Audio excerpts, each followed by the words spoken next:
dabūšu iekšās par šito, ko es jau tikko izrunāju. Šis ierakstījās? Ļoti labi. Šis ļoti labs, to pierakstījuši. Es paņemšu ūdeni. Jā. Man sauc Miķels Baštiks, un šis ir Aesthetic podcasts, kur runājam par dizainu, biznesu un zīmolu veidošanu.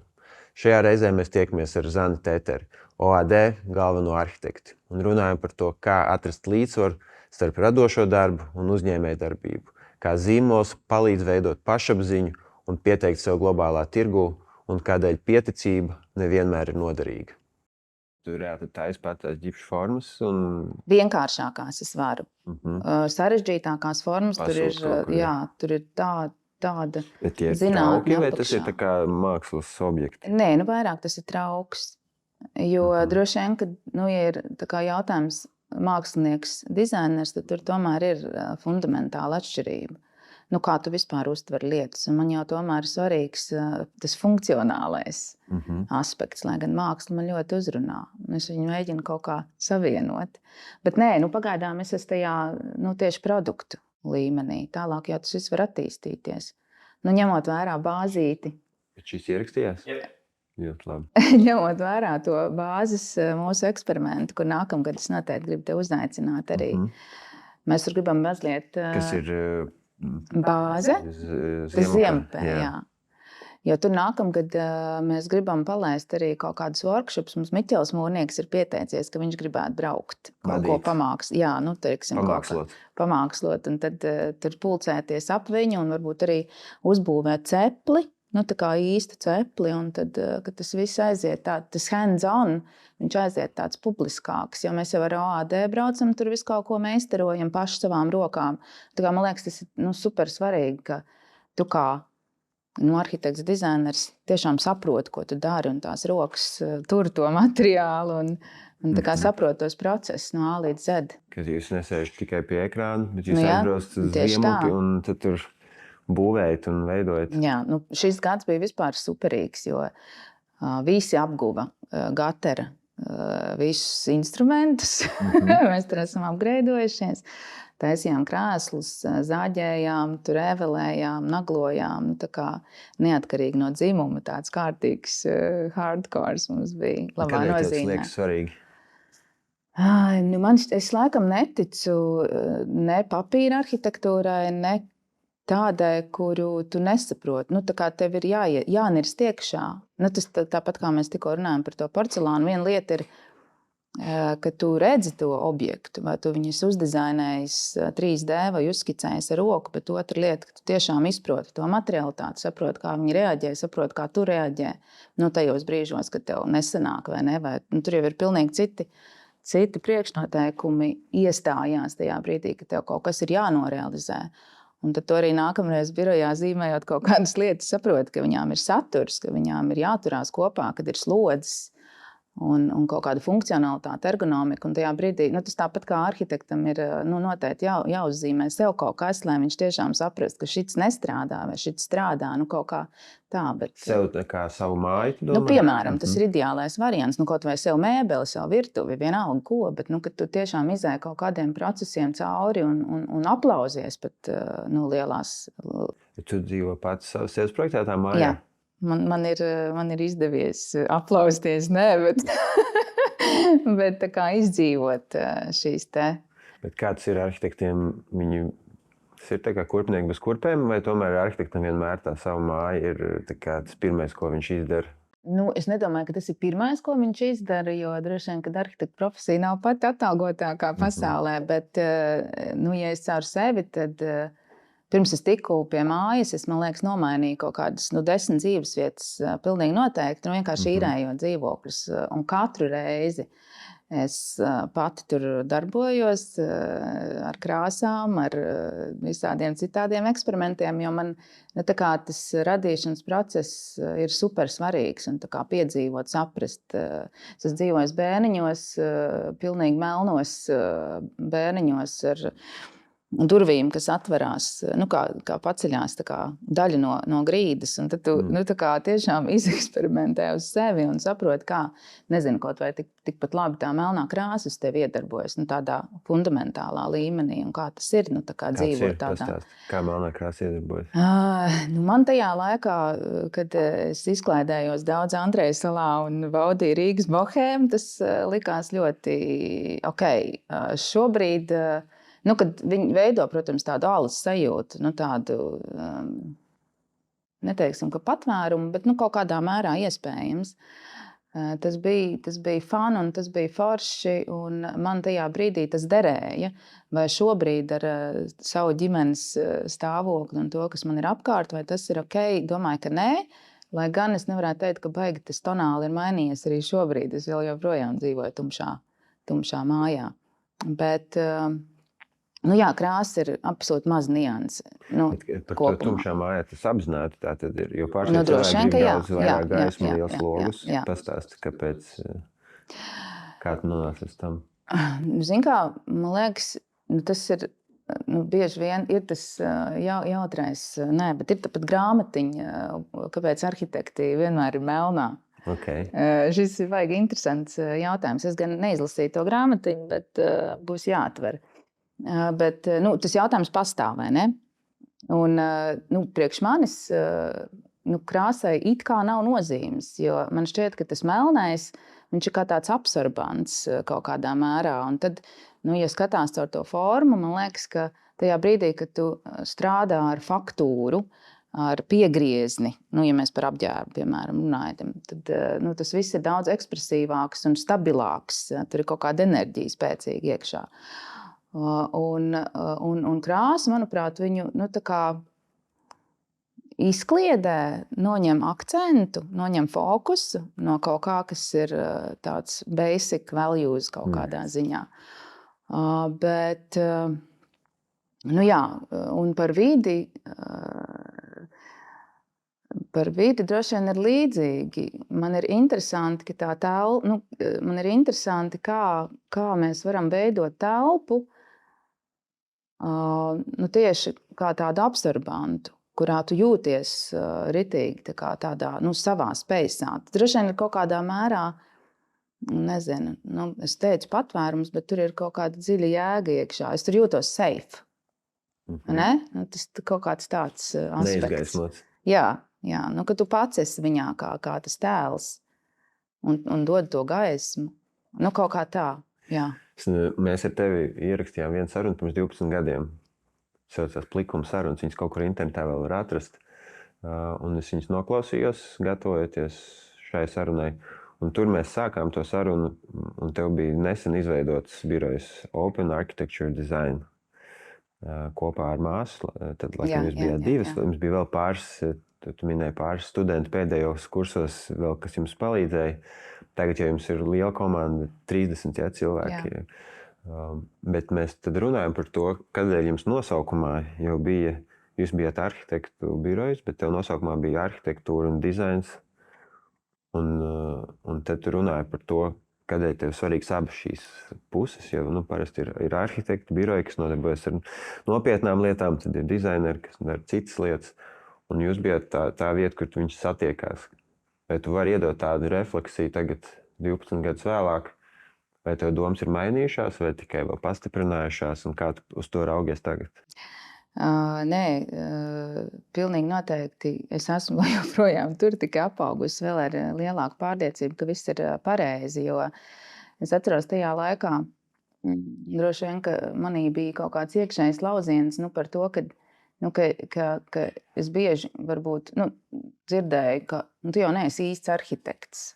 Ar domu, ka arhitekti jau ir tādi varbūt kaut kādā mērā racionālāki, stabilāki savās izpausmēs vai domu gaitā, ņem kaut kādus citus parametrus kā būtiskākus, kas ir pilnīgi ok. Es laikam pat šobrīd tiešām arī esmu sapratusi, par par ko tajā brīdī man bija tas krēņķis, vai ne? Un tagad es esmu uzaudzējis mazliet vairāk muskuļus un ļoti skaidri apzinos, ka viss tas ir viena ļoti būtiska sastāvdaļa no visiem procesiem, bet, ja salīdzinu mani tagad un iepriekš, tad pilnīgi noteikti es gāju vairāk intuitīvu ceļu, un ja es uzskatu, ka arhitektūra ir pilnīgi noteikti viena no mākslas subkultūrām, vai ne? Tikai šeit ir mazliet citi noteikumi.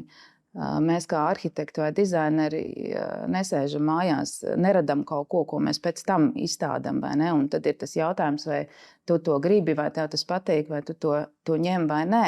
Tur ir citas attiecības. Šeit uzreiz mēs strādājam kontekstā, strādājam ar cilvēkiem, mēs radām kaut kam, kādam, un to vidi arī apdzīvo attiecīgi cilvēki. Līdz ar to tas konteksts veidojas absolūti savādāk.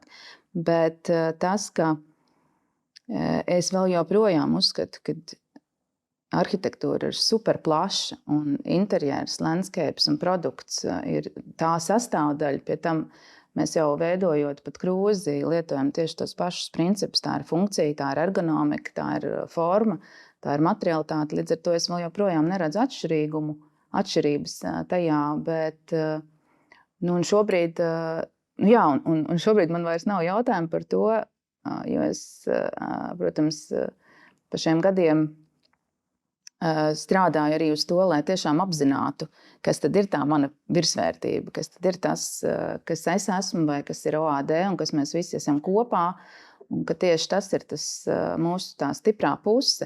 Un tur nāk vēl vairāk. Tas vairs nav tikai par to interjeru, arhitektūru vai produktu, tas ir daudz globālāk. Mēs tagad te ar to, kā es jau minēju tev iepriekš, pašanalīzi nodarbojoties, esam sapratuši, ka tā mūsu pievienotā vērtība nāk vēl plašāk. Ja, piemēram, viena lieta ir, teiksim, izdarīt darbiņu, vai ne? Vienalga, kas viņš būtu, tur, teiksim, nodizainēt telpu, uzprojektēt arhitektūru, domāt pilsētbūvnieciski, attīstīt kvartālu, tad mēs esam sapratuši to, ka mēs pilnīgi noteikti, jebkurā situācijā, lai vai tas tiek no mums prasīts vai nē, mēs dodam kaut ko vairāk. Mēs mēģinam ielikt dziļāku jēgu procesos, ko mēs darām, un piedot tam jēgu, jo bieži vien, teiksim, tam klientam viņam nav īsti sajēga. Viņam noteikti ir sajēga, vai ne? Tas nav par to, bet iespējams, ka viņš neredz kaut ko, kas ir aiz stūra, ko varbūt ierauga es, jo man jau vienmēr ir licies, ka skatīties plašāk, analizēt un vērtēt un integrēt kaut kādas papildus disciplīnas ir ārkārtīgi interesanti. Un tad tas, ko mēs darām, mēs cenšamies iedot kaut ko vēl plusiņā, tā kā tādu added value, vai iedot kaut kādu citu perspektīvu, kā, piemēram, var šo kvartālu attīstīt, piemēram, kvartālu vēl vairāk, vai kā tu vari šo vidi padarīt vēl iekļaujošāku, kā iespēja, vai ne? Un tad mēs esam nonākuši pie tāda jēdziena full service agency, ka mēs varam piedāvāt to pakalpojumu daudz plašāk, jo skaidrs, ka ir kaut kāds briedums, 18 gadi tomēr, un ka šķiet, ka ir jābūt kaut kam vēl. Tas ir dabiski, ka tu audzi, attīsties, esi pāris bruņas kravītim tā kā noplēsis, un tad liekas, ka ir nevis liekas, bet ir tā sajūta, ka mēs varam daudz vairāk nekā arots. Tikai tīra arhitektūra. Jā. Ko tas nozīmētu? Vairāk tas ir pēc tam, kad jūs pabeidz māju ir uzbūvēt un palīdz viņu iedzīvināt? Vai? Nē, tas būtu tas darbiņš. Ne? Tas būtu tajā ietvarā, ar ko mēs jau šobrīd nodarbojamies. Mēs domājam mazliet vairāk, jo es pēc būtības esmu tas storytellers. Un mēs vienmēr šo pakalpojumu dodam klāt. Ja mēs runājam šeit nevis gluži par privāto arhitektūru, bet jau lielāku, kompleksāku attīstības projektu, kā piemēram, tad mēs spējam viņu nopakot līdz pat komunikācijai, līdz pat izprotot to end user, mēs saprotam, ko vēl mēs varam likt klāt un kā visam šim kompleksam būtu jāstrādā, kā viņam būtu jādarbojas, kāda ir rezonance. Tā kā mazliet ņemt klāt papildus pakalpojumus. Vai, piemēram, ir zemes gabals. tev, vai ne? Ir fantastisks zemes gabals, tu nezini, ko ar viņu darīt. Un mēs tev palīdzam saprast, izanalizējot lokāciju, tirgu, apkārt esošo apbūvi, kas tur ir vajadzīgs, kas varētu būt tas klients, kas varētu viņu apdzīvot. Protams, respektējot klienta iespējas vai arī vajadzības, tad uzbūvēt tādu, tas kad, man liekas, ļoti interesants piemērs pieminēšu. Tas ir nesaistīti, bet kāpēc es to atcerējos, ir tad, kad mēs saprojektējām Ziedlējs un sapublicējās un dabūjām visādas ārzemju balvas, mums sāka rakstīt no visas pasaules, ka mēs gribam šito pirkt. Mēs gribam šito namiņu, jā, vai pat konceptu, vairāk par namiņu, ka viņi bija uztvēruši, ka tas ir kā produkts. Un tiešām tā kā no visas pasaules mums rakstīja, mēs esam gatavi, dodiet mums šito. Un tajā brīdī es sapratu, mēs tur mazliet arī paspēlējāmies ar tiem cilvēkiem, lai saprastu, vai tas ir vienkārši, kā teikt, kaut kāda enerģija, kas ir gaisā, vai tas ir kaut kas reāls, un tur tiešām būtu bijušas lielas iespējas, bet tas outcomes no tā visa ir par to, ka, manuprāt, viena lieta ir, ka tu pērc kaut ko no ražotāja, otra lieta, ka tu pērc kaut ko no arhitekta. Ja tur ir pavisam citi spēles noteikumi, tas nozīmē, ka mēs tiešām padziļināti esam par to domājuši. Ja mēs ar savu pieredzi, tad attiecīgi tur esam tajā objektā ielikuši daudz vairāk nekā vienkārši, teiksim, ražotājs, kas ražo utilitāru produktu, tā kā sadzīves pakalpojumu. Un tad, ja mēs atgriežamies pie tā, ko es pirms tam teicu, vai ne, par to full service agency, man liekas, ka tajā brīdī, kad arhitekts spēja mazliet plašāk pastīties uz attīstību in general, tad tur, man liekas, tā vīzija vai tas redzējums ir daudz, kā teikt, padziļinātāks, apzinātāks, ja tu saproti, ko es saku. Bet es jau teicu, ka mēs vēl esam šobrīd, mēs vēl mēģinām noformulēt, kas tad tas ir beigās, bet vai arī drīzāk ir ļoti interesants vārds, ja viņi paskatās no šī aspekta, ko es saku, lifestyle. Vai ne? Ka tev ir, tu jau tā kā nevis vienkārši radi kaut kādu apjomu, bet tu viņu radi jau caur to lifestyle prizmu, kad viņam apkārt ir, labi, šobrīd izklausās pēc tāda Napoleona sindroma drusciņa. Organizēsim visu, kas ir ap tevi. Bet no citas puses, tā tas arī ir, jā. Un ja tu tā kā esi gatavs pateikt, jā, tā tas ir, es to apzinos, es to izjūtu katru dienu, un jebkurā gadījumā es to daru, jo vienkārši tāda ir mana daba, tad mēs esam sapratuši, ka varbūt tas ir jānodala. Tā kā ir arhitektūras pakalpojums un ir kaut kas beyond, un tad tas nāk atsevišķi. Jo tas ir par to patērēto enerģiju un kaut kādu to tiem spēles noteikumiem godīgiem. Ko tu domā? Šitas skarbi būs, bet mēs visu laiku esam mīnusos. Jo vienkārši tur ir tas price performance. Es apjaušot to sevī, kad es esmu gatava tiešām ienirt iekšā un izdarīt visu pa maksimumu, jo man tas ir ļoti svarīgi, jo es nevaru atdot darbiņu, jo es zinu, ka šitam ir jābūt vēl citādāk, un tas ir tāds mikromanagements vienā brīdī pārto par mikromanagementu, kas man arī ir jābeidz darīt, ja es gribu attīstīties un pāraugt citā līmenī, bet ja es redzu, ka tur kaut kas vēl pietrūkst, es iešu līdz galam, lai to izdarītu. Un, protams, ka tajā brīdī tur nav vairs matemātikas, jo tas pakalpojums maksā tik, cik viņš maksā, viņš nevar maksāt vairāk, jo vienkārši nav pirktspējas, un tad ko tad man ar to visu darīt? Tā kā mēģināt sevi bremzēt, tas arī nav īsti pareizi. Iespējams, ka ir kaut kādi citi veidi, kā mēs to varam menedžēt, ja cilvēks saprot, ka tiešām, jā, rekur, OAD var mani nopakot, un man par neko vairāk nav jādomā, tad es esmu arī gatavs novērtēt to pakalpojumu un, teiksim, paskatīties uz to no citas puses un arī tā kā viņu pirkt. Tādā veidā. Tomēr tas ir tāds daudzu amatniecības un radošo biznesu klupšanas akmens, tas, ko Tieši tā, jā. Ka tu kā amatnieks nevari izlaist ārā no savas darbnīcas vai prakses kaut ko, par ko tu neesi pilnībā apmierināts pats kā autors, un tad tu vienkārši par to maksā kā ar savu kaut kādu beigās plusiņu finansiālo gadu beigās. Bet tas arī, man liekas, tā ir tā saruna par ir tie radošie biznesi, vienalga, vai tu esi galvenieks, arhitekts vai dizainers, un tad ir tādi, kur tu vienkārši saražo tirgo un vairs par to nedomā. Tu nesāki kā students studēt biznesu, tu sāki studēt arhitektūru, bet 18 gadus vēlāk tev tomēr ir arī jāveido arhitektūra tam savam biznesam. Tu esi par to arī domājis, kā vispār konstruēt to biznesa telpu? Jā, redz, es jau tikko tev ieskicēju, un tas ir ārkārtīgi interesanti, jo es vārdu bizness vispār iztulkoju tikai dažas nedēļas iepriekš. Priekš manis tā ir pilnīgi tumša bilde. Un visus tos gadus, arī tad, kad mēs tikāmies sarunā plikums, es biju absolūti intuitīvi, haotisks, kaut kādā mērā pat punks, kas vienkārši darīja to, kas ir mans.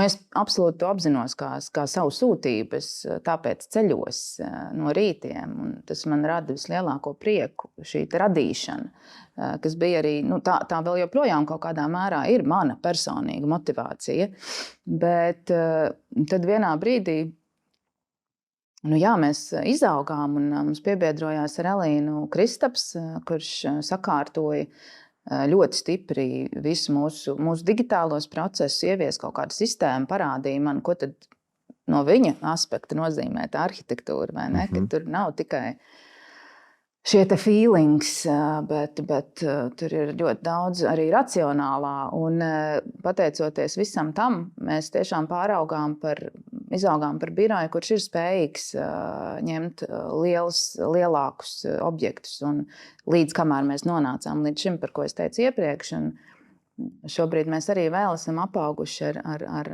daudziem foršiem cilvēkiem, kas mums palīdz tieši tā uzbūvēt šo te, es negribu teikt vārdu biznesu, man viņš liekas šausmīgi sekls, un tas nav par mani, bet skaidrs, ka vienā brīdī mums ir jārunā par to, kur mēs dodamies daudz apzinātāk, strukturizētāk, un vēl ir tas aspekts par to, ka, ja es varēju aptvert organismu, kas sastāv no 24 cilvēkiem, tad šobrīd mēs esam 30, un tas vienkārši vairs nav iespējams. Man ir pašai ļoti stipri ar sevi jāstrādā, lai es nonāktu pie tā, ka es varu deliģēt un es varu uzticēties. Un šis te uzticēšanās faktors ir ārkārtīgi smags man. Pastāst par to deliģēšanu, kā tu to risini, kas tev palīdz un kā tu esi tagad, kā tu pieeji tai lietai ikdienā? Pirmkārt, tas vēl ir ieviešanas procesā, es neesmu vēl tur nonākusi. Cik daudz tu uzzīmē pirmo skici un tad atdod, vai tu izzīmē līdz galam, kā reāli tas notiek? Pirmkārt, tie procesi ir ārkārtīgi saskaldīti un patiesībā ļoti visaptveroši. Tas nav par vienu skici, jo pirms ir kaut kādi gadījumi, kur tā skica tiešām dabiskā veidā izveidojas pat tur uz vietas objektā esot, jo tie priekšnoteikumi vai puzles gabaliņi, viņi ir tik skaidri un kaut kādā veidā tiešām izgaismojas tajā manā telpā, ka tur ir pilnīgi skaidrs, es aizbraucu uz biroju un tas message tiek nodots, bet ir kompleksākas situācijas un pārsvarā viņas ir komplekss, kur pirms skices top ļoti liels research darbs, kad tu studē ļoti daudzus aspektus, kas ir gan pilsētbūvnieciskie, gan likuma, gan jebkādi citi. kas ir tā konteksta būvēšana vai konteksta izprašana. Un tur jau mēs strādājam komandā. Tur, piemēram, nav tā, ka es pildu visus research darbus. Un šobrīd mēs esam nonākuši līdz tam, bet tā pašā laikā man ir tendence tātad būt iekšā procesā līdz pat galam, kas droši vien, ka nav pareizi. Un šobrīd tas mans uzdevums ir nonākt tajā līd arhitekta pozīcijā, kur es atlaižu bišķi to savu kontrolu frīku un nejaucos varbūt tām procesos, kas var iet paši par sevi, jo pie manis strādā brīnišķīgi, talantīgi cilvēki, vai ne? Bet līdz tam man personīgi ir jānonāk. Bet ja mēs runājam par tādu biroja struktūru vai organizāciju, tad mums birojas sastāv no vairākiem departamentiem šobrīd. Mums ir pirmkārtām ir grupas darbi. Mēs esam tiešām nonākuši forši līdz stadijai, kad cilvēki saprot, jo kādreiz vispār bija autoritīvais režīms zane, un tad bija attiecīgi kaut kādas vienpersoniskas, teiksim, tas arhitekts, dizainers, ar kuru es personīgi tātad bīdu tās figūras, bet un tad vienu brīdi arī tas mikroklimats mums birojā bija tāds, kur tik ļoti bija tas ego trips jūtams, ka tu esi pats par sevi, es visu izdarīšu pats, kas arī nav pareizi. Un tad caur vienu smagu pieredzi, kas mums bija, kur mēs tiešām tikām iemesti tādā nopietnā korporatīvā vidē ar milzīgu objektu un drastiskiem termiņiem, kur mēs bijām spiesti sagrupēties un sastrādāties. Un tas bija vienkārši brīnišķīgs laiks, jo ne tikai es pieredzēju šo atlaišanas momentu, sadarbības momentu, uzticēšanās momentu, bet arī visi mūsu darbinieki bija tajā iekšā. Mēs tiešām grupā strādājām, mēs balstījām viens otru. Bija, protams, nakts stundas, un tad izveidojās amizanta situācija, kad cilvēki paliek uz nakti un izveido tādu savu kaut kādu burbuli, kurš ir ārkārtīgi tāds atbalstošs un ģimenisks. Un tad cilvēki, kas ir aiz šī burbuļa, biroja darbinieki, viņi saka, bet es arī tur gribu būt iekšā. Slēdziet mani tur klāt. Un man liekas, ka tas ir milzīgs sasniegums, un tas notika dabiski. Un man liekas, ka tas ir tas burvīgākais visā, ka tu nevari ieviest, droši vien, ka var, bet tas nav par mums. Mēs nemākam, kā teikt, izdarīt lietas, tāpēc, ka tā ir rakstīts grāmatās. Es tā nekad neesmu mācējusi dzīvot. Man ir svarīgi uzkāpt uz tā grābekļa. Un kad tas notiek dabiski, tad mums katrā gadījumā biroja mikroklimats izmainījās vienkārši pilnībā. Uz labo pusi. Uz absolūti labo pusi. Un tas ir par to sadarbību, ka tu tiešām iemācies sadarboties, iemācies strādāt komandā un uztvert to kā komandas sasniegumu, un es esmu daļa no tā visa. Es domāju, cilvēki, kas tur iesaistās. Kā to panākt, ja kāds gribētu to replicēt? Es nezinu, tāpēc es teicu, ka mums tas notika dabiski. Kad iemet grūtā situācijā. Un tad tu tiešām, bet tas ir absolūti par to, kā es darbojos. Es vēru vaļā durvis, es eju viņās iekšā, un tad es skatos, kā es izķeparošos.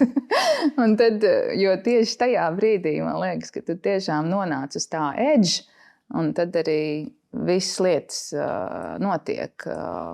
Ja tu teici pirms pāris minūtēm par to, ka bizness kā vārds liekas tāds sekls vārds. Bet īstenībā tad, kad tu tagad stāsti, kā jūs kā uzņēmums esat transformējušies, man liekas īstenībā ļoti radošs process.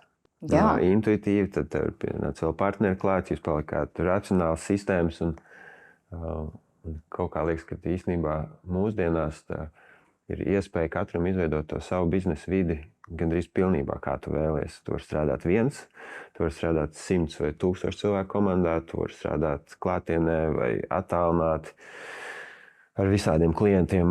Un īstenībā tas savas biznesa vides izveidošana ir tāds audekls, kur tu vari, tu stāsti ļoti intuitīvi, jūs likāt tos laukumus nonākuši kaut kur Man liekas, tā mūsdienu audekls visradošākais ir tā biznesa vidas veidošana, kur tu vari uzveidot tā, kā tu jūti ir pareizi. Un tas, man liekas, arī noved pie tā nākamā, ko es gribēju tev pajautāt. Jums ir tas 3F princips, ko tu man reiz stāstīji, ko es gribētu, lai tu mazliet izstāsti.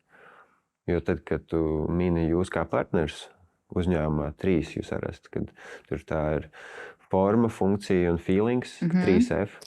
Un arī tu saki, tu vairāk intuitīvi darbojies, tad kāds pienes tos sistēmas un to pusi. Tu varbūt vari iedot vispār, kā jūs nonācāt pie tiem 3F. Jā, paldies Leldē Benkei un Ivaram Krūtēnim, kas palīdzēja mums dabūt to F3, kas patiesībā ir tik... Tas visu laiku bija deguna priekšā, jo mums vienā brīdī... Jā, te būs tāds garāks stāsts vispār, kāpēc mēs nonācām arī līdz jums, beidzot ar mūsu rebrandingu. Pirms tam mēs izveidām to F3, Form Function Feelings, kas ir tā kā, kas apzīmē to mūsu būtību. Jo viena lieta ir, ka tu mēģini šausmīgi gariem paplašinātiem teikumiem izstāstīt, kas tu esi, bet viss vienkāršais ir ģeniāls un brīžiem tas ir tiešām tā kā 1, 3, 2 burtu ciparu salikums, kas tiešām to esenci kaut kādā veidā aprāda, bet kāpēc mums vispār tas sākas šķist vajadzīgs, bija arī saistīts ar tiem procesiem, par kuriem es iepriekš minēju. Mēs sākām nopietnu eksporta projektu. Mums tāda pieredze nebija bijusi pirms tam, jo skaidrs, ka strādājot Latvijā, kur mēs visi viens otru zinām vai arī paziņās te darbojamies, tad tās rekomendācijas no mutes mutē arī attīstās, vai ir kaut kādas tur publikācijas vai vienalga kas, un mēs nekad nevienu klientu neesam meklējuši un īsti arī neesam pareizi uzrunājuši. Un šeit mums sākās sadarbība ar vienu korporatīvu milzīgu arhitektu, inženieru. Tātad projektēšanas biroja, kas ir tur tā kā, milzīga hierarhija, nezinu, cik viņi tur ir, 100 cilvēki dažādos stāvos. Ritīgi korporācija. Un mēs tādi jefiņi no Baltijas, pilnīgi nesakārtot neko, lai gan pašiem mums šeit likās, viss ir absolūti komfortabli. Mums ir tātad mājaslapa, mums ir sociālie tīkli. Ja vajag uztaisam portfolio, tā sistēma arī nav sakārtot, jo mēs katru reizi jaunu portfolio taisam katram cilvēkam, kas arī šķiet absurdi. Bet tā mēs te dzīvojam un tas viss ir pieņemams. Un tad vienā brīdī, kad tu atkal nonāc situācijā, kur tu saproti, ka šitas vispār nestrādā un tu pat nevari sevi noprezentēt, kas notiek, protams, Zoom, jo tas cits stāsts un nav gatavi šie materiāli. Un ja tev vienā vārdā prasa, kas tu esi, tad tās atbildes jau arī tā kā viegli nenāk laukā. Un tad mēs sapratām, ka mums ir steidzami jāķerās pie istabas sakārtošanas un tiešām jāspēj nodefinēties caur visu šo te publisko tēlu. Mums viņa pat īstenībā nav, nevis ir. Un tā tas interesants sanāk tas manevrs, ka tu jau sevi vari ieraudzīt tikai izbraucot no, kā teikt, no tā burbuļa, vai ne, kurā tu ikdienā atrodies. Jo sevi novērtēt, piemēram, šeit, ja mēs pa kaut kādām robežām, lai gan robežas mēs, protams, nosakam paši, tātad mēs varam novērtēt objektīvi stāvokli savu kaut kur tikai izlienot ārā un paskatoties atpakaļ.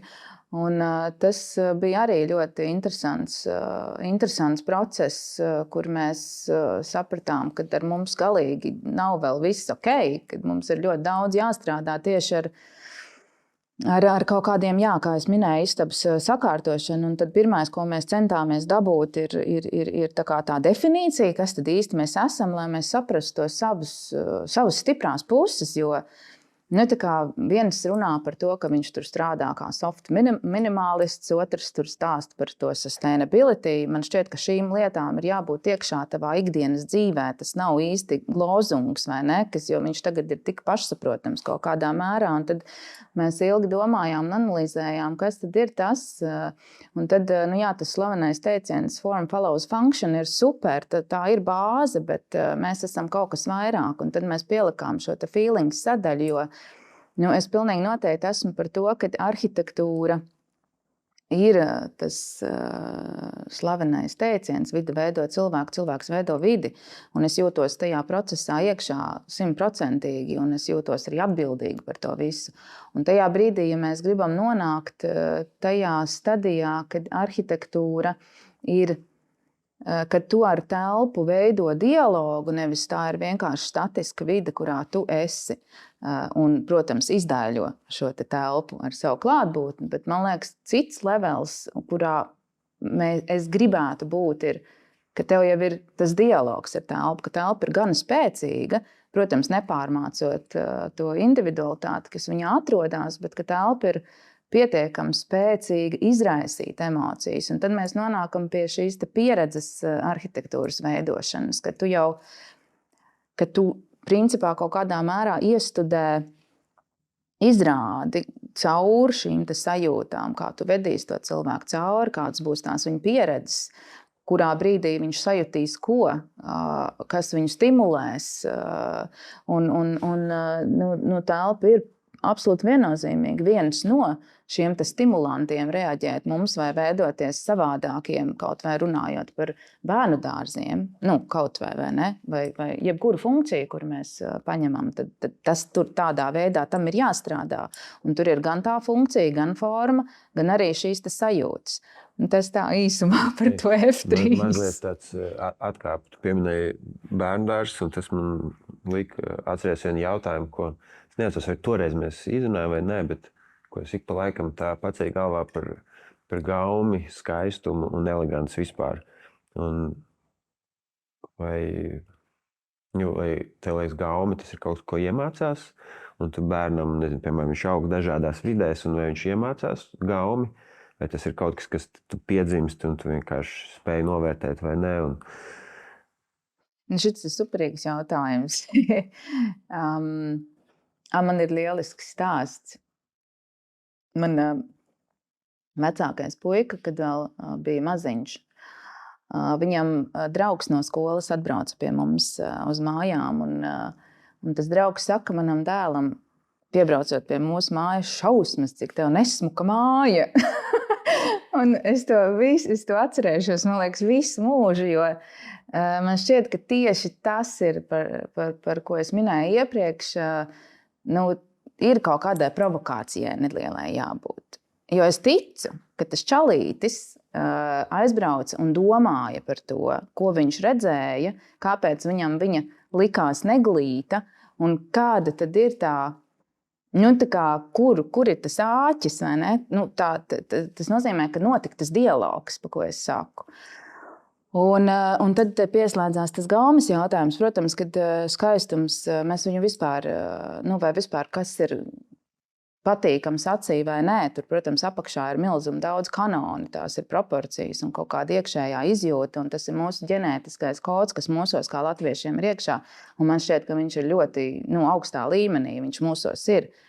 Un to jau mēs, diemžēl, sākam aizmirst, īpaši runā par jauno paudzi, bet viņš mūsos ir. Un tad es pati bieži vien šito savā prātā analizēju, kaut vai esot Venecijā, kas mani vienkārši fascinē un pārņem. Tas ir kaut kāds templis savā ziņā. Un tu domā, kā tas ir, cilvēks piedzimst Venecijā un ir cilvēki, kas piedzimst Varakļānos, piemēram. Es nesaku, ka Varakļānos ir kāda vaina, bet tās ir divas radikālas vides. Un tad kā tad tur notiek, kāds tad tu izaudz un cik ļoti tas tevi ietekmē. Bet Domāju, tas ietekmē izpratni par to, kas ir skaists? Es domāju, ka noteikti. Tas ir tas, ko mēs redzam ikdienā. Es domāju, ka pilnīgi noteikti, bet tas skaistums ir relatīvs, jo Latvijas ainava ir vienkārši fantastiska. Jautājums, ko tu no tā paņem un tā, bet es domāju, ka ir kaut kas mūsos iekšā piedzimstot, bet gaume noteikti ir veidojama. Un viņa nāk ar pieredzi, manuprāt. Ko domā vispār par skaistumu? Vai tas ir, zin kā tas forma un funkcija, tā saruna bieži vien noliek to skaistumu kā tādu nevajadzīgu dekoratīvu āršķirību. Bet tomēr, skaties, seno arhitektūru viņi bija izteikti dekoratīvi, un tas skaistums bija lielā vērtībā. Un tad mūsdienās viss paliek pilsētas kantēnāks, minimalistiskāks, lakoniskāks. Un kāds tavs skats uz to? Kas ir skaistums? Viņš vajadzīgs, nav vajadzīgs? Skaistums ir ārkārtīgi relatīvs. Man šķiet, ka tur apakšā zem tā skaistuma ir ārkārtīgi daudz aspekti. Viens ir tas ieaudzinātais, pat nevis tādā veidā, kā a priori ieaudzināts kādu skolotāju dēļ. Vienkārši tas, ko tu redzi sev apkārt. Un tālāk nāk tavas pieredzes caur šo skaistuma piedzīvošanu, lai arī tu varbūt neapzinies to uzreiz, kas ir. Bet tur ir tā zemapziņa droši vien, kas strādā uz to proporcionalitāti, uz to cilvēka mērogu, uz to sajūtu, kā viņš jūtās tajā brīdī, tā konkrētā personība. Un es domāju, lai tu vispār noformētu sevi izpratni par skaisto, tur ir jāpaiet kaut kādam laikam, kurā pats tu spēj reflektēties ar lietām vai arī viņas baudīt un izveidot. Bet man šķiet, ka izpratne par skaistumu ir jāveido un jāveicina caur visdažādākajiem piedzīvojumiem teātrī, kultūrā, mākslā. Tas viss ir viens. Tālāk ir ceļošana, kultūra izpratne. Tā kā, ka tu spēj izprast, ka jā, kur mēs esam tādi, tur Āfrikā ir tā, Venecijā ir tā, un tad tu spēj vispār sākt apzināt vispār to jēdzienu. Es domāju, ka tas ir tāds ceļš, nav plika skaistuma. Skaistumam apakšā ir daudz lejeri. Atgriežoties pie TT3F, ka jūs nodefinējāt to iekšēju, to savu iekšējo kodolu, kāpēc tev bija sajūta, ka mums jāstiekās, jāsāk kaut kas darīt ar to kāds vizuāli izskatās? Jo tas jau nebija dēļ, ka mums vajag izties skaistāk. Visdrīzāk, vai ne? Tas nebija skaistums vai kaut gaumi. Tur ir komponenti tam, kā izskatās uzņēmums. Bet kas bija tas katalizators? Kad mēs atnācām pie jums pēc rebrandinga. Tātad, tas ir par to istabas sakārtošanu. Tātad mēs nodefinējām, kas tad mēs esam īsti, vai ne, caur to F3. Un tad tas ir tieši par to, ka mums tajā brīdī bija aktuāls tas iepakojums. Kā uzņēmumu. Tieši tā, kā uzņēmums izskatās, kā uzņēmums sevi reprezentē. Jo mēs sajutāmies tiešām absolūti pliki un nekādi visā tajā globālajā tirgu un sarunās ar tātad, šiem sadarbības partneriem vai jebkurā gadījumā. Tas ir par to, ka tu esi lokālajā tirgu, šeit viss ir ok. Jo ir citi noteikumi. Bet tā, kad tu ieraugi to, ka patiesībā vispār arī Covid to noteikti pastiprināja, kad, manuprāt, lokālais tirgus vispār vairs neeksistē, tāds jēdziens vairs neeksistē. Jo šobrīd tu kā pircējs, jeb kāda pakalpojuma ņēmējs, tātad nevis ņēmējs. Tu vari viņu pasūtīt jebkur, jo robežas ir pazudušas. Un Covid to rītīgi pastiprināja caur pilnīgi pieņemamām situācijām, ka tu komunicē online, ka tu lietas dari online. Līdz ar to kāda problēma man jebkuru pakalpojumu pasūtīt starp labākajiem pasaulē. Jo es domāju, ka ar vien vairāk un vairāk arī tā cenu politika viņa izlīdzināsies. Un tas nozīmē, ka tas lokālais tirgus viss, viņa vairs nav. Un tā konkurences tēma arī izmainās momentāli.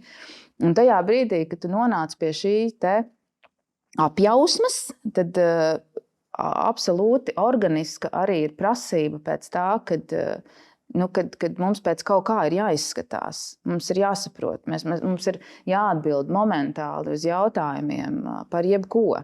Un tagad, protams, ka mēs tos procesus turpinam, jo šīs atbildes mēs vēl veidojam, bet tā nākšana pie jums pēc jauna logotipa, jo tur vēl bija cita lieta. Es atceros, viena lieta ir tiešām tā vizuālā puse vai tas pieteikums, kur jūs vienkārši ģeniāli uztaisījāt caur to boldness, par ko es visu laiku priecājos. Un tas tur ir, un par to, ko es teicu, ka tas vienkāršais jau ir tas ģeniālais. Bet vēl bija tas, ka mēs nomainījām, mums bija kādreiz Open Architecture and Design. Šobrīd mums ir vienkārši lakoniski 3 vaļi Open Architecture and Design, un tas Open, man liekas, ir tik forši, jo viņš arī toreiz, kad mēs nodibinājām vienkārši joku pēc, mēs esam atvērti, bet patiesībā tur apakšā ir tik daudz rokamā. Un tagad gadiem ejot, es arī saprotu, ka tas Open ir baigi likumsakarīgs, jo mēs skatāmies pirmkārtām plaši uz iespējām, kas mums tiek dotas, un mēs viņas gribam izmantot. Ka tu neaprobežojies, jo tu zini, ka aiz stūra var būt kaut kas pavisam negaidīts. Un man tas šķiet tik forši un aizraujoši, tāpēc negribas ielikt sevi kaut kādā boksā, līdz ar to tas Open superīgi strādā, un šobrīd viss, manuprāt, ir perfekti sastājies, un tās baudīgās pieredzes, ko mēs cenšamies dot, viņas arī tur ir, un līdz ar to tā kā viss tas, kāds ir tas tavs iepakojums un kas tur ir iekšā kā saturs, viņiem ir jādraudzējas. Man liekas, ka šobrīd tas mums ir. Pēc tam jūs nodefinējāt sevi iekšēji kā uzņēmums, atbilst tiem jautājumiem, sakārtojāt vizuāli, pēc tam jūs arī pārvācāties fiziski kā komanda pavisam kaut kur citur. Un kā tas ietekmēja jūsu uzņēmumu kultūru gan iekšēji, gan ārēji? Jā, viss ir diezgan dinamiski noticis pēdējos 2-3 gadus, un tas noteikti ir saistīts ar šiem te robežu paplašināšanām. Un runājot fiziski par biroju, mēs sen bijām viņu pelnījuši. Un šobrīd, man liekas, mums ir viens no skaistākajiem birojiem, kur parādījās tas vārds, bet man liekas, viņš iemieso visu to form, function and feelings, un arī kaut kādas tās vērtības, kas mums ir iekšā, ka mēs meklējam kaut ko, kam jau ir vēsture, un tad mēs viņā liekam iekšā ļoti lielu daļu no sevis, kur veidojās brīnišķīga kompilācija un kaut kāds respekts pret esošo un jauno, un tur viss tas ir. Un, protams, ka mums visu laiku ir ļoti tāds patīkams tas manis jau pieminētais mikroklimats birojā, jo mēs ļoti cenšamies. Tas droši vien arī kaut kādā mērā nāk no manis. Man ir ļoti svarīgs tas mans klans.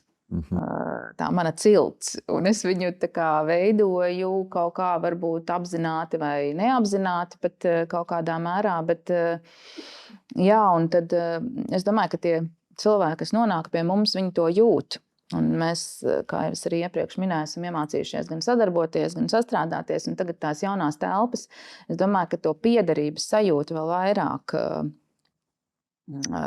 nostiprina.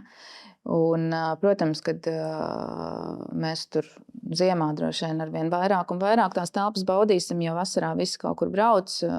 Kino vakari, mums ir jogas nodarbības 3. stāvā, un katru vakaru kāds atkorķē kādu vīnu pudeli pēc darba dienas. Tāpat arī ir virtuve, kurā notiek tā ēst gatavošana, un mock-up galdi, kur mēs materiālus izmantojam un strādājam ar viņiem, kas mums iepriekšējās telpās bija ļoti limitēts space, un mēs to nevarējām darīt. Līdz ar to viss tas sensuālais tur arī nāk iekšā. Un cilvēki tiešām ar prieku nāk uz darbu, kas ir tā kā milzīga vērtība visam tam. Tas nozīmē, ka jūs esat pāršķirēts klātienē, nevis attālināts darbs. Jā, bet mēs šo te iekšējās atmosfēras dēļ mēs ļoti cietām no Covid online darbošanās. Tiešām cilvēki cieta, jo es zinu, ka ļoti daudz vēl joprojām šito praktizē. Jā, un izbauda. Mums tas nav nekādā veidā liekts. Kā jau es teicu, mēs diezgan demokrātiski cenšamies savstarpēji komunicēt, nevis cenšamies, bet tiešām tā tas arī fiziski notiek. Un tie, kas grib, tie var strādāt no mājām, bet mēs esam tie, kas grib draudzēties. Un visi sabira atpakaļ. Mums pat tie filozofu torņi, tas mums bija pagaidu birojs. Un tur visi tā kā gaidīja, mēs jau tur bijām, vienkārši sēdējām viens otram uz galvas, jo tā vēlme bija nākt uz to biroju. Un šobrīd, protams, kad tas spējas mums ir un tai telpai ir abnormāla nozīme. Bet tur jūt arī, kad klienti kaut kā citādāk jūs uztver no tā, kādas jums ir telpas, kā jūs izskatāties, un tas mazais puš ar tiem 3F ir arī kaut ko pavērs plašāk no globālā, kā vispār jūs varat iziet ārpus Latvijas?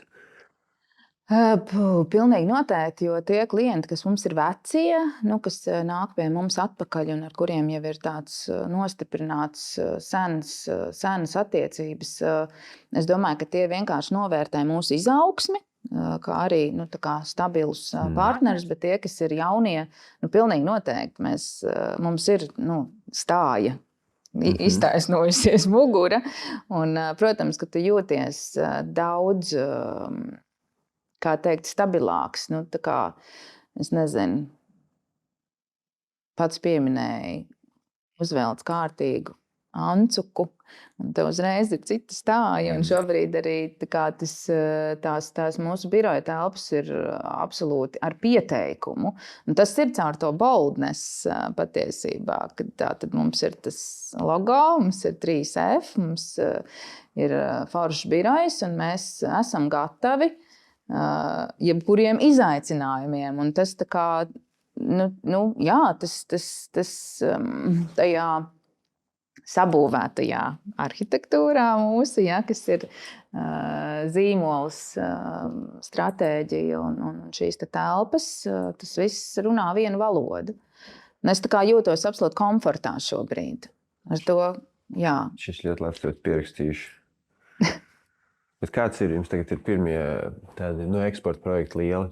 Kā tas ir šeit no Latvijas būvēt citur, pavisam citā klimatā, citā vietā, tu aizbrauc ar to savu latviešu mentalitāti uz citu pasaules daļu un tā kā tur to lāpstu cērt tur tajā zemē iekšā? Te atkal nav jau viss tik vienkārši. Nav jau tā, ka mēs cērtam to lāpstu iekšā. Mēs cērtam lāpstu kopā vēl ar daudziem. Tātad mēs esam reāli tur jau notiek sadarbības. Tātad, ja mēs runājam vispār par eksportu, un te ir atkal izmēra jautājums.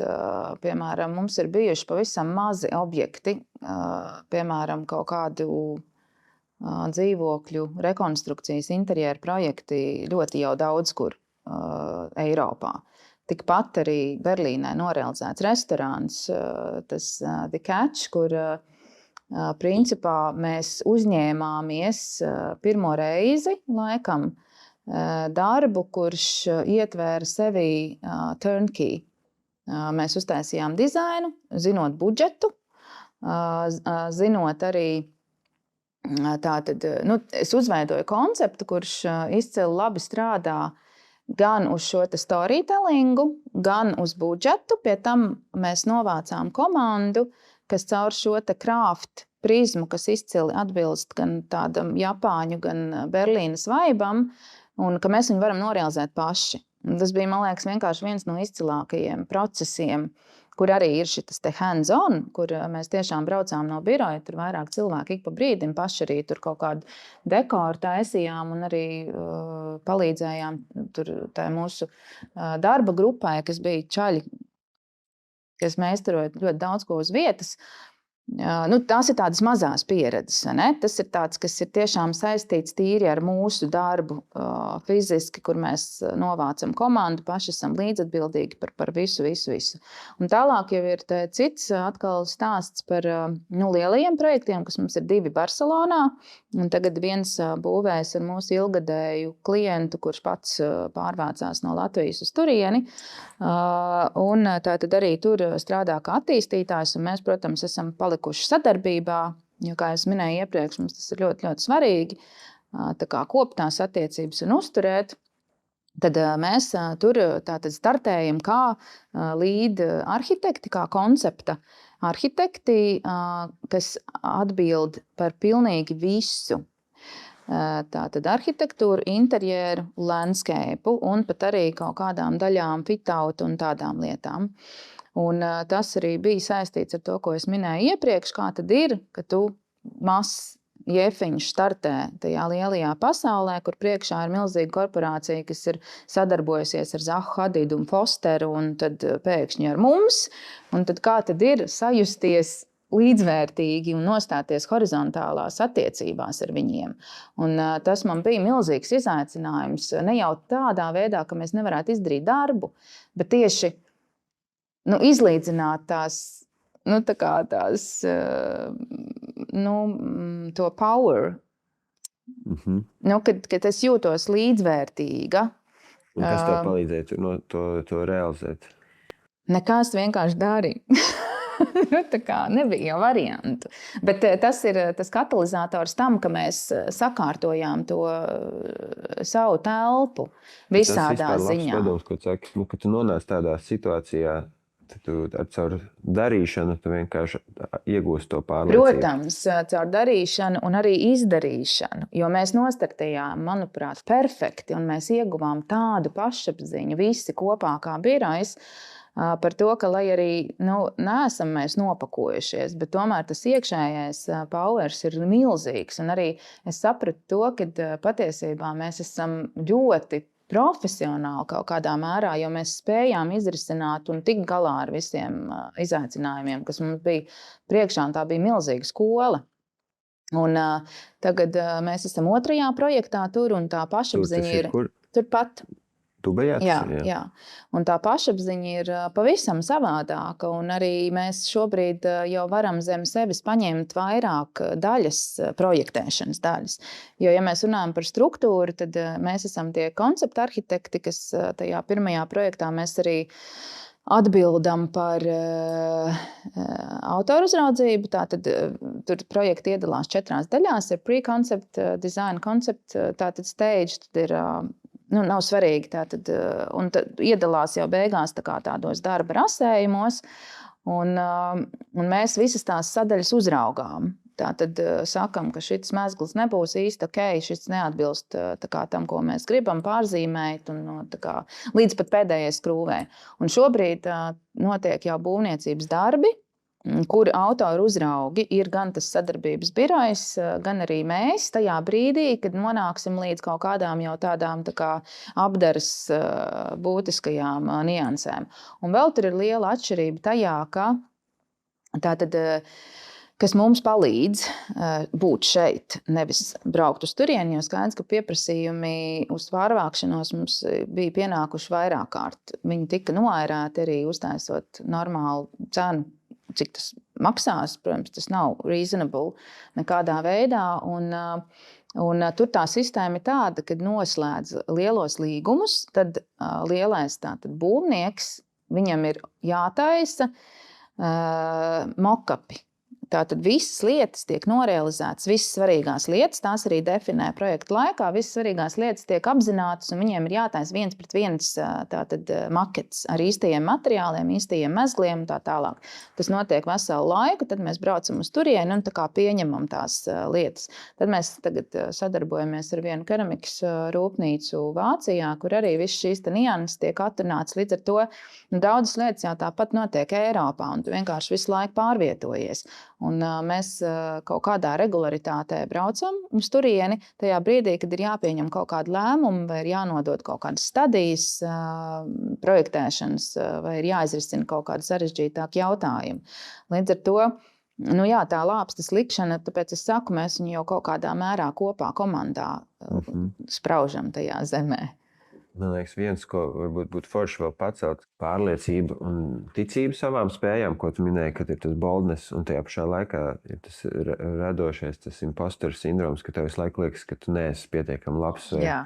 Un tas ir viens, kad tu pati kā radošs cilvēks un uzņēmumu vadītāji sev, bet arī visai komandai.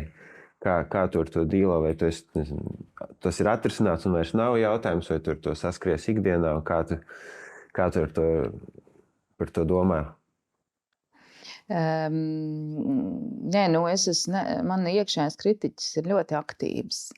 Man īstenībā smagākās sarunas ir pašai ar sevi. Man droši vien, kad kaut kāda ietekme no ārpuses šito tu izdarīji nevisai labi, arī strādā, bet man liekas, es pati diezgan skaidri jūtu, kur ir tas godīgums un kur nav.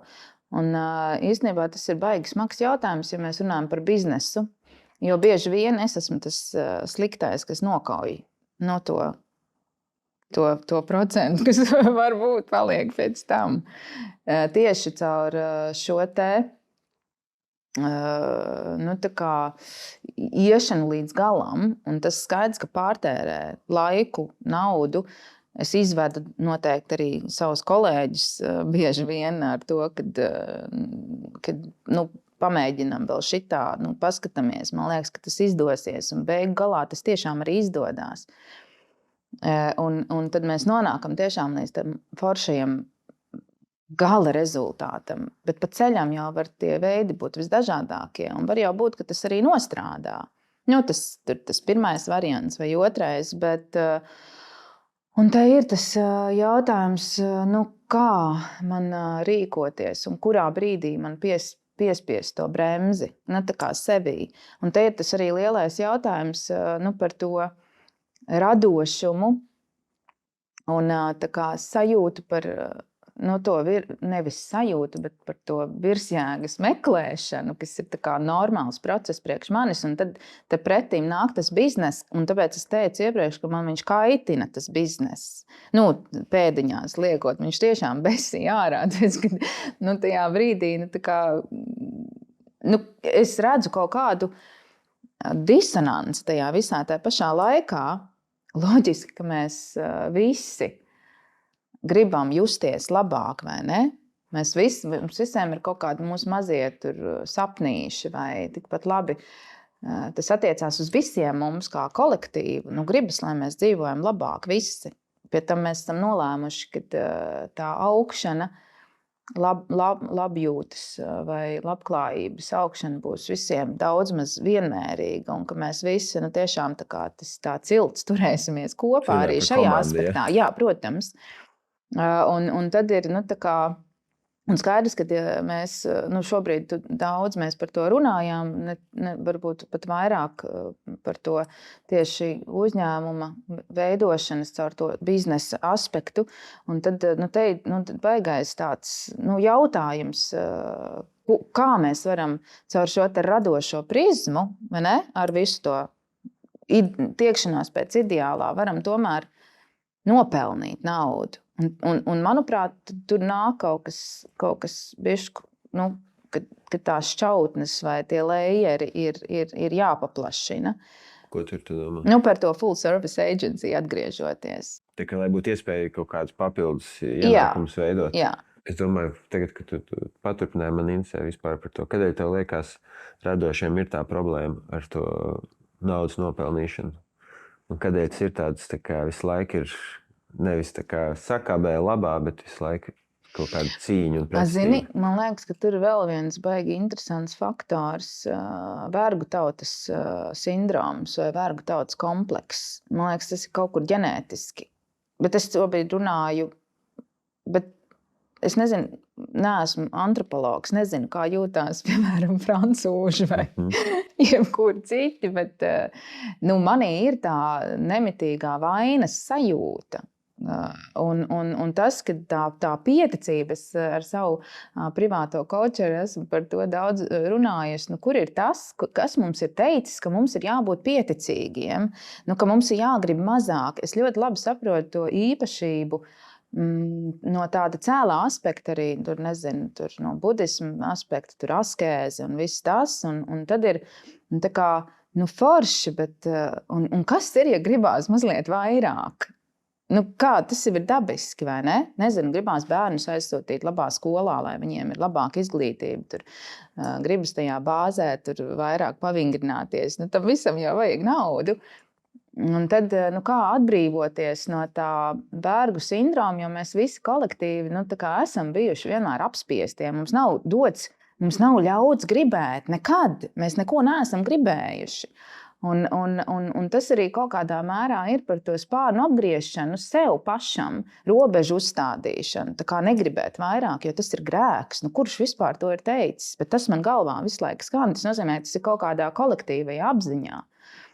Un tad par to radošo arī, man liekas, ir tā interesantā lieta par to, ka tas mākslinieks kaut kādā mērā ir cietējis. Tas iet caur romantismu laikmetu. Tātad māksliniekam jācieš, lai viņš tur radītu to izcilo prózu un tā tālāk, lai viņš spētu būt radošs, viņam visu laiku jābūt uz tā on the edge, lai tu visu laiku esi tajā jutīgumā. Tas viss kaut kur ir. Kaut kur tas tur ir. Un tad vēl, protams, tas, ko es teicu, kad tu visu laiku centies, jo es domāju, ka tas radošums ir par ideālismu pēc būtības. Kad tu dabūni to saslēgumu ar to dievu, šī gadījumā kosmosu, un tad tev ir tas randiņš, kad ir tas saslēgums, tu noteikti arī zini to sajūtu. Tā sajūta ir fenomenāla. Un jo vairāk tu radi, jo kritiskāks tu esi, jo tā sajūta, ka tu nonāc tiešām tīri viņā, viņa tā kā attālinās, jo tu sāc vienā brīdī iespējams atražoties, līdz ar to viņa ir grūtāk sasniedzama. Un tad tu prasi no sevis vēl vairāk, līdz ar to arī pārtērē naudu. Kaut kā tā. Tas ļoti labi, ka nonāc līdz kosmosam un tu pārtērē naudu. Tas baigi dziļi, kurā laikam negribās pārāk dziļi par to vispār. Pa ko? Ne par radošumu, un tā kā saka, tā ir, ka tas ir, tu saslēdzies ar kaut ko, tā kā tu rādi, un tad tev vienā brīdī jāpiezemēs un jāpadara tas ļoti racionāls. Jā.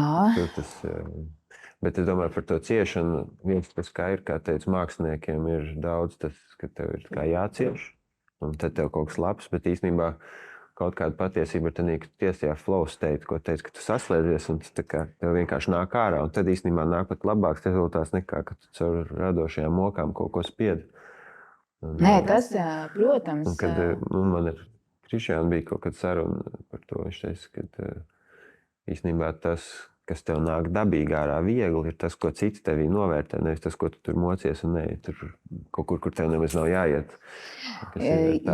Jā, bet redz, kas te arī ir, man liekas, piemēram, viss tās austrumu gudrības pie mums kultūrā, viss par to, ko mēs noteikti katrs par to domājam, vai ne, vai kāds kaut ko mazāk vai vairāk praktizē, bet tev ir iedots kaut kāds instruments, ka tu vari pataustīt, kā tad, teiksim, citas kultūras manipulē ar šo. Bet mēs jau esam dzīvojuši diezgan smagnēji, un mums ir nācis pāri viss tas romantismu laikmets, par tām ciešanām, un viss tas, tāds, man liekas, ka tāds smagums tur ir vispār vēsturiski mūsu ģeogrāfiskajam apvārsnim. Un tad, tagad tās tīrās enerģijas no vienas puses baigais trends, no otras puses jau super, ka mēs varam tam pietuvināties un ieraudzīt kaut kādu citu perspektīvu un arī viņas sākt lietot, un tad tas smagums kaut kur pazūd. Bet tas, man liekas, ir tāds paudžu arī aspekts un laikmeta, un tas jau kaut kādā veidā ietekmē viens otru. Jā, es piekrītu. Okay. Labi, paldies tev. Paldies, ka klausījies. Un ja šīs tēmas tev ir vērtīgas un interesantas, tad droši var arī pierakstīties Asketika podcasts YouTube, Spotify un Apple podcasts platformās. Tu droši vari arī mums rakstīt uz hello@asketik.com un kopā veidosim spēcīgus zīmolus.